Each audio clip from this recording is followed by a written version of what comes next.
I can be more than me, what the eyes cannot see. I can be the person within.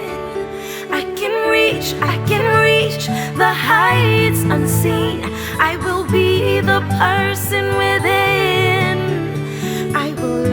I'll learn, education is key.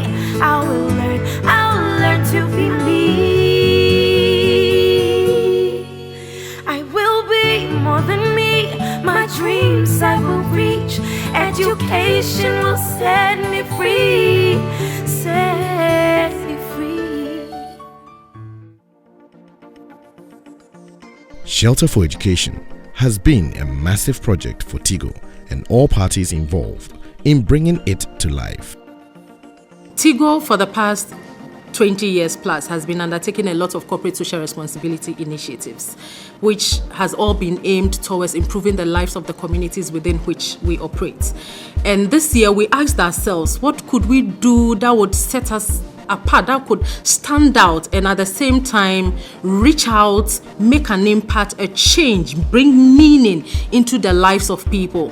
And then the next question was, we want to undertake a project that would impact on generations yet unborn, that would impact on the future of Ghana, that would, tell a story tomorrow even when we are not there. We thought about doing something bigger and bolder for CSR, and we thought we wanted to do something different, something that would touch people as well as touch communities, something that would bring transformation to people who were really in need.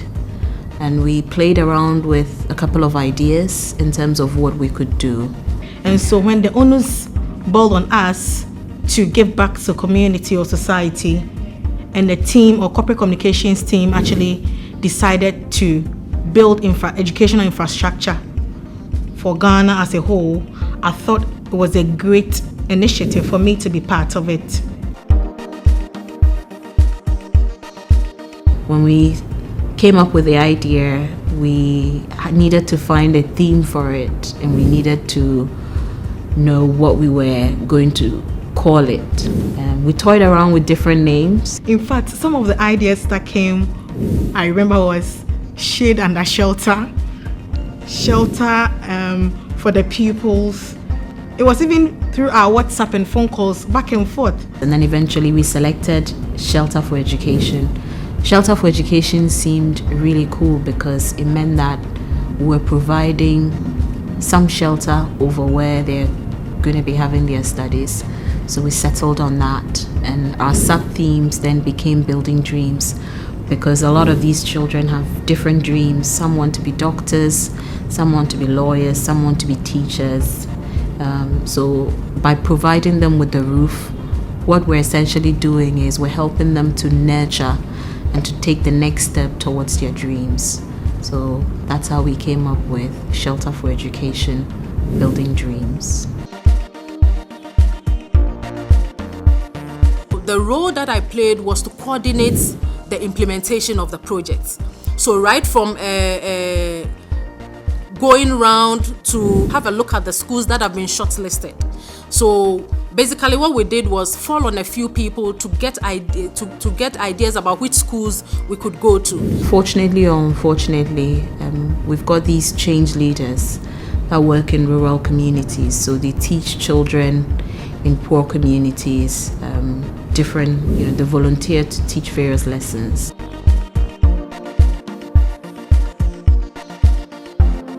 Before we even decided which schools to set up, we had a few indicators to say that these were the criteria that we're going to go by and that each school would qualify. So part of the criteria, for instance, was that we wanted schools that were Ghana Education Service accredited. So you would have GES teachers there. The school is managed by GES, even though the conditions under which the children are studying is not that great. We also wanted a school that was really in need and really needed Tigo's support. Part of the others that we also looked at was the regional teams themselves were to give us feedback, the enrollment levels, the number of children that are in the school, the number of teachers, the potential of the school itself to be something bigger. So for instance, if the school was in a district capital, it meant that if we provided an additional support, we could get a lot more children to come into school.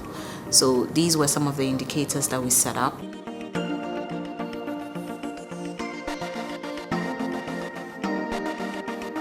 My team and the facilities team came up with a design for the project, and we wanted it to follow the same design of Ghana Education Service. So we did the initial architectural design, and then we sent it out for a structural design to be done. And from there, we actually went to do the survey of the project in the regions, because we had such a short time. So I asked the CSR team when they wanted it implemented, and they actually wanted it inaugurated in 3 months' time. That is between April and July. So what I had to look at really is how quick we could deliver it and still meet specification. For Tigo, this is a significant investment, and as you know, we have done CSR projects previously, but this one is the biggest one that we've ever done, and we've never done anything that of this magnitude before, and it has huge impact, social impact for generations to come.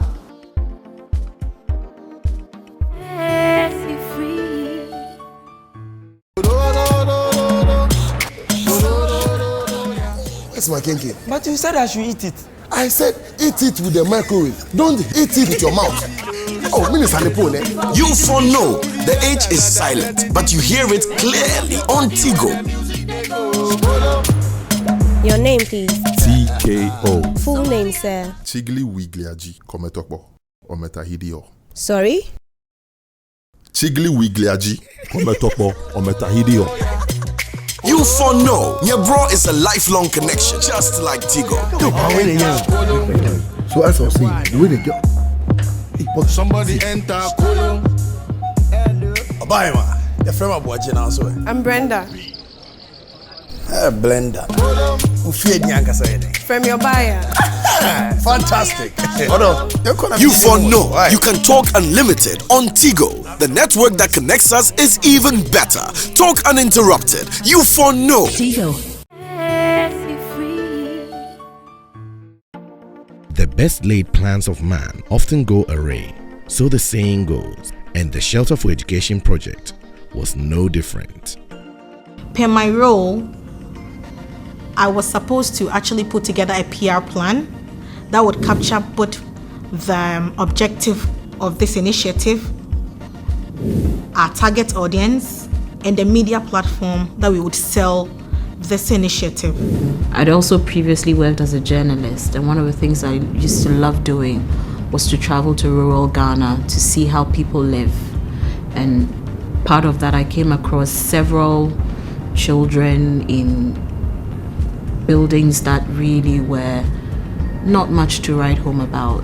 So that, coupled with the experiences of our change leaders, was how we came about with the thought of wanting to do something with education, and in particular wanting to do something with basic education for children in very deprived communities.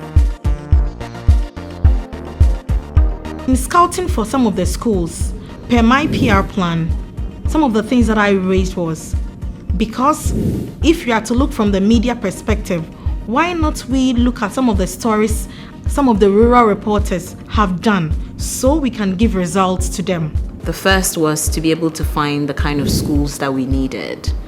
This was very tough. There are so many schools that really need help, and at the same time, because we lived in Accra, it was very tough deciding where to go and where to even find it. So part of the task we gave the team that worked in the regions was to help us identify some schools. There were also a couple of media friends and colleagues that we knew, so we also asked them if they knew of any such schools in such conditions. They should let us know. We had tons and tons of entries coming in from our own teams in the regions. Adesso, I must say, is one of the schools that we decided to talk to. One of the reporters has TV3. She did the report, I think, 2-3 years ago.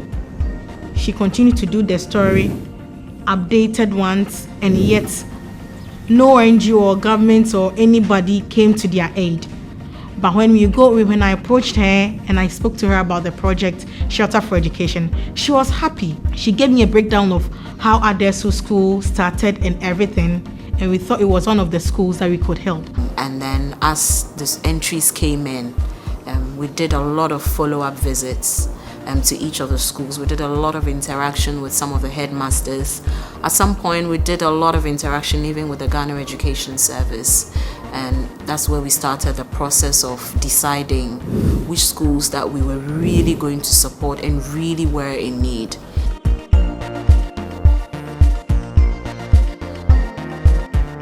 Coordinating this project hasn't been easy. There are some of the locations that you have to travel for hours. A place like Banda Ahinkro, the first time I got there, I was like, oh my God. The distance alone in getting to the location. Sometimes you have to be on the road for hours. Sometimes you have to be away for days trying to get to all these various locations. Some of them were not even easily accessible. There were 2 other schools that were in a special category. So these were not schools that we chose. These were schools that came to Tigo and asked if we could support them. Obuasi is one of such schools, and Winifred over a couple of months became really part of our team and very close to us. Dimabi was also another school that reached out to Tigo to say, can you help us? And after putting together everything, then we presented to management and we said, well, this is what we want to do. This is our game plan. This is our execution strategy. And so we're ready to go.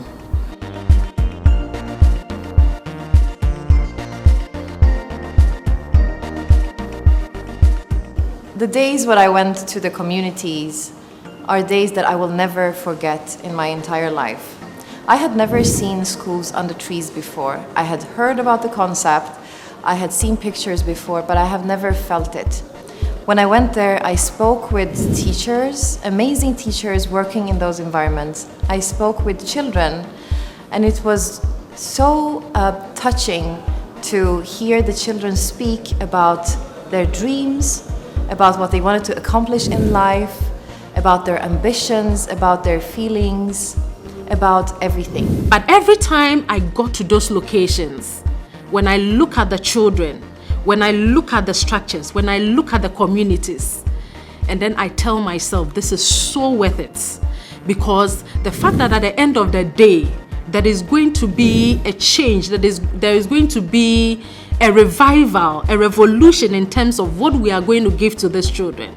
It was worth the trip, it was worth the journey, and I forget about all the sweats, I forget about all the, road sickness, because you have to be in the car for several hours and you are asking yourself, will I get there soon? I know some of the drivers virtually got tired at a point in time about me asking, so when are we getting there? So when are we getting there? But it was all worth it. I've never built a house before. This project was way beyond what we all thought. We thought it was going to be that simple, but it wasn't. Mobilizing resources. There were some communities that we couldn't even find the materials to even be able to put up the structure. It meant traveling long distances.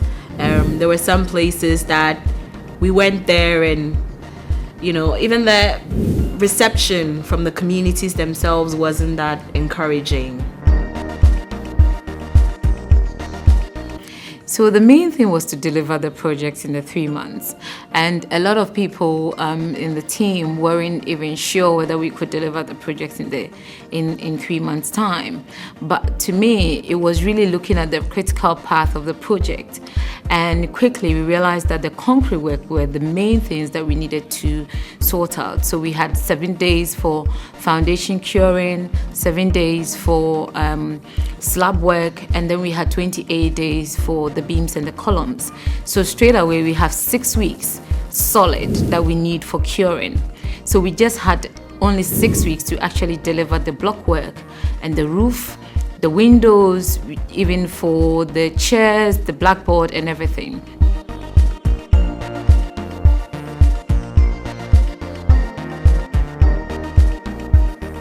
With the block work, for instance, we had one major challenge, and the major challenge was leveling. Because what we realized was that every different mason had a different spirit level, and for every spirit level was given different levels. I mean, you could tell that that was the quality that we were having on the market. So you had to ensure that, okay, this is the lead mason, this is the spirit level that we are working with, just to get the levels right, because we didn't want anything that was going to impact the delivery, and we didn't even have the space and the leverage for breaking and refix. So everybody had to deliver exactly as it's been said and as been written in the specification. So you don't have time to cut corners, and you don't even have the luxury for mistakes.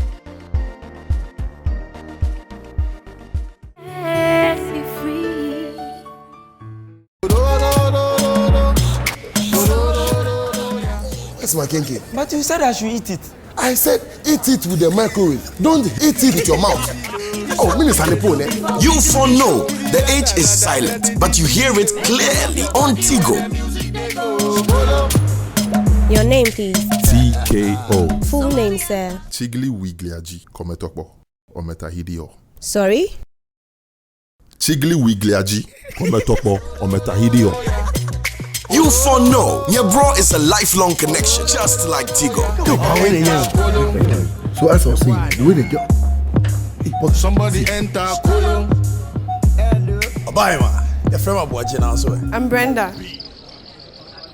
Blender. Ufie nyanga sayede. From your buyer. Fantastic. You for know you can talk unlimited on Tigo. The network that connects us is even better. Talk uninterrupted. You for know. Tigo.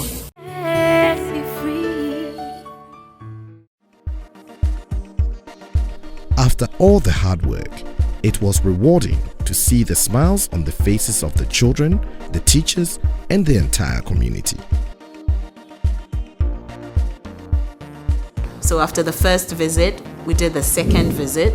Then they kind of believed in us a little bit. And then we started the mobilization with the materials that we needed. So when they came in, then they had some amount of faith in us. But even then, they still weren't sure if the building was going to be finished in a year or it was going to take longer than a year. And we said, well, we've given ourselves 3 months. 3 months to put up a 6 classroom block with a headmaster's office, a staff common room, toilet facilities, and then to also furnish each of the classrooms as well. It seemed like an impossible dream, but I think that's what makes us special as a team. The next site visit we went and we had to do the painting. You could feel the relief, the sense of relief. And all those artisans who were coming up with stories for not turning up, suddenly everybody wanted to be part of it, because you could see a clear difference between the existing school, which was still sitting there, and the new school. I mean, who didn't want to be part of it? The tough times, getting artworks done, given to media, putting together write-ups, content, talking points, speeches. It wasn't easy. But there is one thing I've realized about this job. When you are passionate about what you do, it flows for you. And that is what exactly I did. I put myself in the whole initiative, the whole idea, and it became a bit easy for me to deliver.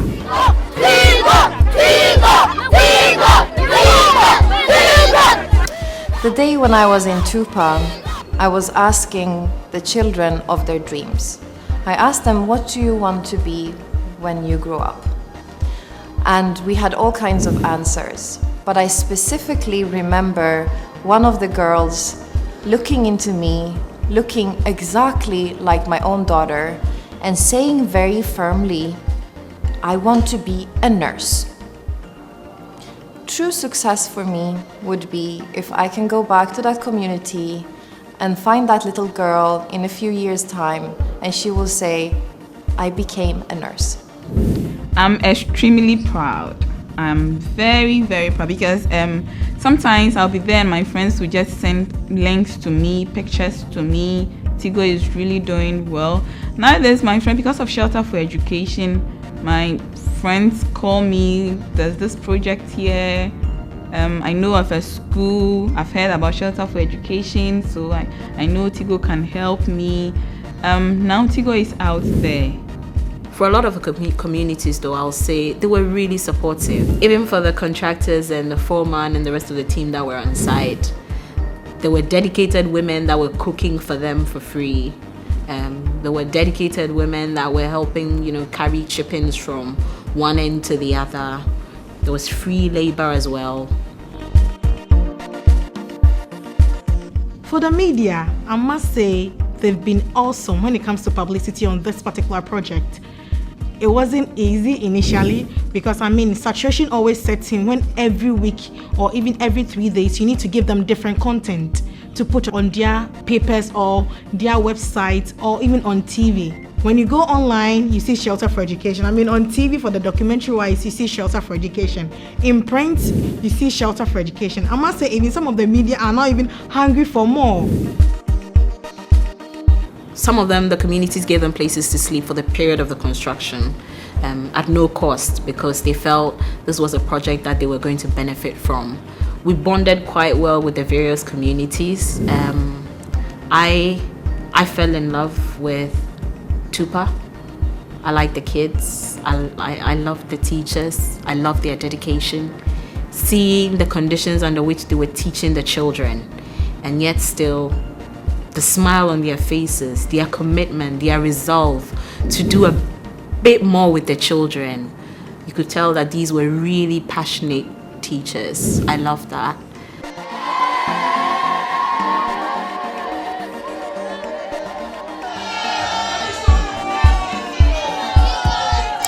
The handing over of the projects. For some of the projects, you get to the communities and someone is telling you, this person said they actually paid for the projects to be done, and then someone comes to you and says, this person says they wrote to you for the projects to be implemented, and there were always one story or the other here or there. And for us, the handing over event was an opportunity for us to address all of these issues.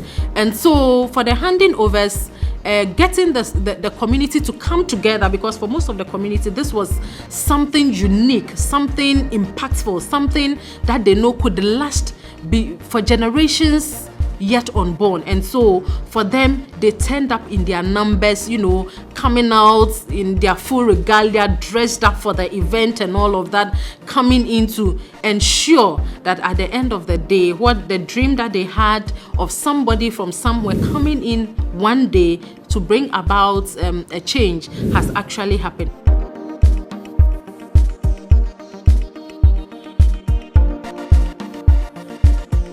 For each of the project managers and the contractors and vendors we had on this project, each of them was dedicated, committed, passionate.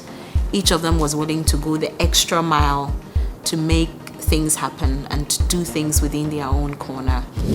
So contractors worked day and night, Tigo team worked day and night, production team worked day and night, and it did happen.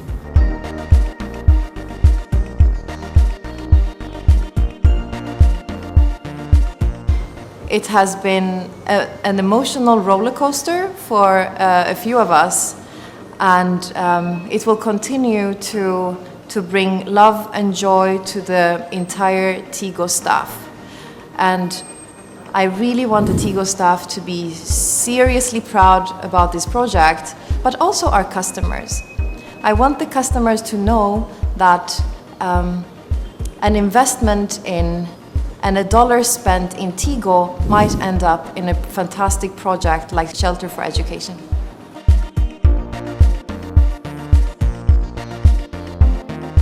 think for the team itself, as in the Tigo team, for all of us that work closely to this project, each particular school had a unique feature and a unique story that needed to be told. So it was great. Honestly, I hope next year Shelter for Education, Building Dreams come alive again, because I'll do it any day, anytime. I'm quite happy to work with Tigo because we really are building dreams and we really are making a lot of difference. And we're giving back to the community in ways that I think is so much amazing and is so much impactful, because what we're doing for the community is these children one day will be the ones that will come to run this country, and we're giving them that platform to say, we want to ensure that you become the right type of leader and you have the right skill and the right personality because you had a good education. So kudos to Tigo. Thank you, Tigo. Thank you, Tigo. Thank you, Tigo. Thank you, Tigo. Thank you, Tigo. God bless Tigo. God bless Tigo. I can be more than me, what the eyes cannot see. I can be the person within. I can reach the heights unseen. I will be the person within. I'll learn, education is key. I'll learn to be me. I will be more than me, my dreams I will reach.